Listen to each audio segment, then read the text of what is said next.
ഓം ശിവം ശിവകരം ശാന്തം ശിവാത്മാനം ശിവോത്തമം ശിവമാർഗപ്രണീതാരം പ്രണതോസ്മി സദാശിവം.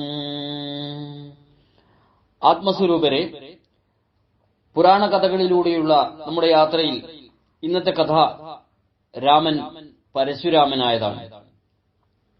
പ്രിയരെ, ബാല്യകാലത്ത് മാതാപിതാക്കളോടൊപ്പം വസിച്ചിരുന്ന രാമൻ ബ്രാഹ്മണനായിരുന്നിട്ടും വേദപഠനത്തെക്കാൾ ധനുർവിദ്യ അഭ്യസിക്കുന്നതിൽ തൽപരനായിരുന്നു.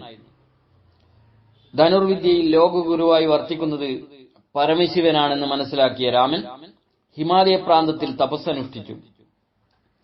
അനേക വർഷം നീണ്ടുനിന്ന ആ തപസ്സിൽ പരമശിവൻ സന്തുഷ്ടനായിത്തീർന്നു. ആ കാലഘട്ടത്തിൽ ശക്തന്മാരായി തീർന്നിരുന്ന അസുരന്മാർ ദേവലോകം ആക്രമിക്കുകയായി. ഭയവിഹ്വലരായിത്തീർന്ന ദേവന്മാർ പരമശിവനെ അഭയം പ്രാപിച്ചു. അവരെ സ്വാന്തനിപ്പിച്ച് അയച്ച ശേഷം ദേവൻ രാമന് മുന്നിൽ പ്രത്യക്ഷനായി ഇപ്രകാരം അരുളി ചെയ്തു: രാമ, നിന്റെ തപസ്സിൽ ഞാൻ സന്തുഷ്ടനാണ്. എന്നാൽ തികച്ചും ദേവയുക്തമായ ഒരു കർമ്മത്താൽ പ്രേരിതമായി ഞാൻ നിന്റെ മുന്നിൽ ഇപ്പോൾ നിൽക്കുന്നു. നീച രാക്ഷസന്മാർ ദേവലോകം ആക്രമിച്ചു കീഴ്പ്പെടുത്തിക്കൊണ്ടിരിക്കുന്ന അവസരമാണിത്. നീ ഉടൻ തന്നെ ദേവലോകത്തെത്തി അസുരരെ സംഹരിക്കുക. ദേവ, അവിടുത്തെ ദർശനവും വചനവും എന്നെ സന്മനസ്സുള്ളവനാക്കിയിരിക്കുന്നു. അങ്ങയുടെ ആജ്ഞ ഞാൻ ശിരസാ വഹിക്കുന്നു. അങ്ങ് എന്നിൽ കണ്ട കഴിവിൽ ഞാൻ കൃതാർത്ഥനാണ് പ്രഭോ. പക്ഷേ ഞാനിന്ന് നിരായുധനാണ്. മായാവികളും ദിവ്യായുധധാരികളുമായ രാക്ഷസരോട് ഞാൻ യുദ്ധം ചെയ്യുന്നത് എങ്ങനെ? നിരായുധനായി യുദ്ധഭൂമിയിൽ പ്രവേശിക്കുന്നത് തികച്ചും വിഡിത്തമല്ലേ? രാമൻ തന്റെ നിസ്സഹായത ദേവനെ അറിയിച്ചു. രാമ, എന്റെ ആഗ്രഹപ്രകാരം യുദ്ധഭൂമിയിൽ പോകുന്ന നിനക്ക് ഹനിക്കാത്തതായി ഒന്നും തന്നെ ഉണ്ടാവില്ല. നീ യാത്രയാവുക, പരമശിവൻ കൽപ്പിച്ചു. അതനുസരിച്ച് രാമൻ ദേവലോകത്ത് എത്തുകയും രാക്ഷസന്മാരെ ആക്രമിച്ച് കീഴ്പ്പെടുത്തുകയും ചെയ്തു. പരമശിവൻ സന്തുഷ്ടനായിത്തീർന്നു. മകനെ, നീ എന്റെ ആഗ്രഹപ്രകാരം വർത്തിച്ചിരിക്കും. നിന്നിൽ ഞാൻ സംപ്രീതനാണ്. ഞാനിതാ നിന്റെ അഭിമതം അനുസരിച്ച് വിശിഷ്ട ആയുധങ്ങൾ നൽകുന്നു എന്ന് പറഞ്ഞ് പരമശിവൻ അസ്ത്രങ്ങളും മറ്റ് ആയുധങ്ങളും രാമന് നൽകി. അക്കൂട്ടത്തിൽ പരശു എന്നൊരു മഴുവും ഉണ്ടായിരുന്നു. ദേവ, അങ്ങ് കനിഞ്ഞു നൽകിയ ആയുധങ്ങൾ എന്നെ അനുഗ്രഹീതനാക്കിയിരിക്കുന്നു. ഇക്കൂട്ടത്തിൽ കാണുന്ന വിശിഷ്ടമായ ഈ മഴു ഏതാണ്? ഇതിന്റെ മാഹാത്മ്യം അറിയിച്ചാലും പ്രഭോ, രാമൻ വിനീതനായി ചോദിച്ചു. ആയുധം ഉപയോഗിക്കുന്നവൻ അതിന്റെ ചരിത്രം അറിയുന്നത് നല്ലതാണ്. നിന്റെ താല്പര്യം ഞാൻ മനസ്സിലാക്കുന്നു. ശരി, കേട്ടുകൊള്ളുക എന്ന് പറഞ്ഞ് പരമശിവൻ മഴുവിന്റെ ചരിത്രം രാമന് പറഞ്ഞുകൊടുത്തു. ഒരിക്കൽ പരമശിവന്റെ ഭാര്യാപിതാവായ ദക്ഷൻ ഒരു യാഗം നടത്താൻ തീരുമാനിച്ചു. സർവ്വദേവഗണങ്ങളെയും ക്ഷണിച്ചിട്ടും ശിവനെ മാത്രം ദക്ഷൻ ക്ഷണിച്ചില്ല. പ്രജാപതിയുടെ ഈ അവഗണന ഭഗവാനെ കുപിതനാക്കി തീർത്തു. തന്നെ ക്ഷണിക്കാതെ നടത്തുവാൻ നിശ്ചയിച്ചിരിക്കുന്ന യാഗം ഫലപ്രാപ്തിയിലെത്തുകയില്ല എന്ന് ശിവൻ ഉള്ളിലുറച്ചു.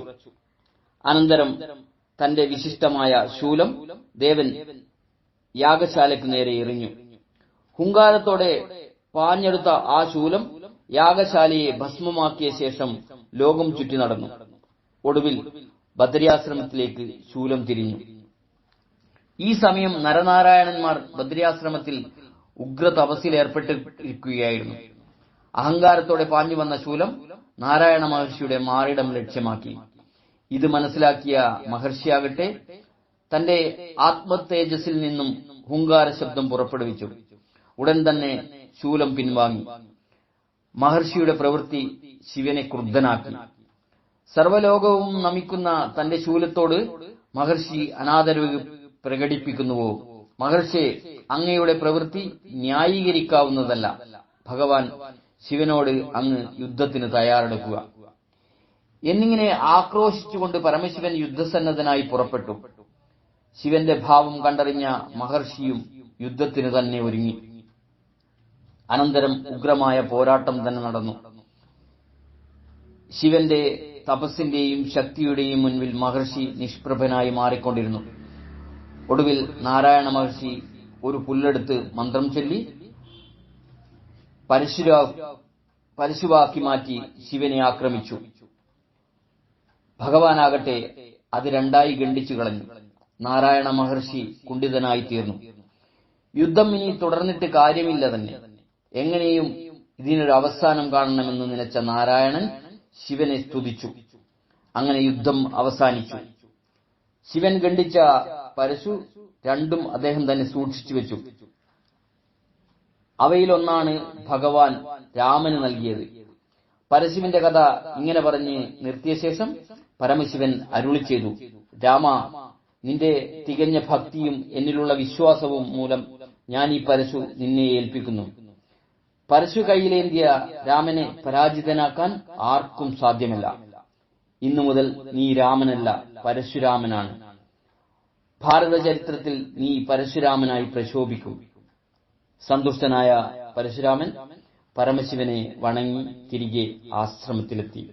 സ്നേഹപൂർവ്വം രഞ്ജൻ, കായനാടത്ത്.